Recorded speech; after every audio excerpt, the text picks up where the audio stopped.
మంత్రిగా బలరాం నాయక్ గారు కూడా.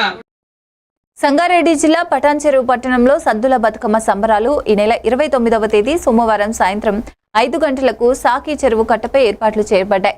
స్థానిక శాసనసభ్యుడు గూడెం మహిపాల్ రెడ్డి ప్రకృతిని ప్రేమిస్తూ పూలను పూజించే అరుదైన పండుగ బతుకమ్మ గొప్పతనాన్ని వివరించారు. బొడ్డెమ్మతో ప్రారంభమై ఎంగిలి పువ్వు సద్దుల బతుకమ్మతో ముగిసే వేడుకల్లో మహిళలు తమ కష్టసుఖాలు, ప్రేమ, భక్తి, బంధత్వం ప్రతిబింబించే పాటలతో సంబరాలను అలంకరించారు. అందరికీ నమస్కారం. పటాన్చెరు నియోజకవర్గం మొత్తంలో తెలంగాణ రాష్ట్ర వ్యాప్తంగా జరుగుతున్న బతుకమ్మ సంబరాల్లో భాగంగా పటాన్చెరు నియోజకవర్గంలో మన 29 తారీఖు రేపు రాబోయే 29 తారీఖు నాడు ప్రతి విలేజ్లో, ప్రతి కాలనీలో, ప్రతి పట్టణంలో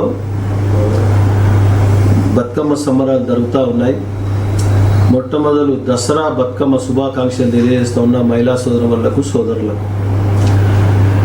అలాగే పటాన్చెరు, రామచంద్రాపురం టౌన్లో పెద్ద టౌన్లు, ఇక్కడ పటాన్చెరులో సాకి చెరువు కట్ట మీద ఏర్పాటు చేయడం జరిగింది.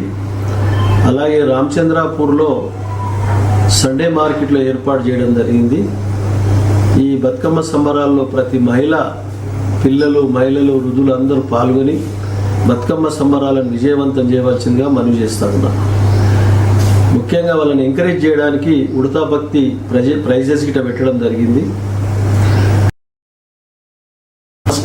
20,000, సెకండ్ ప్రైజ్ 15,000, మూడో ప్రైజు 10,000.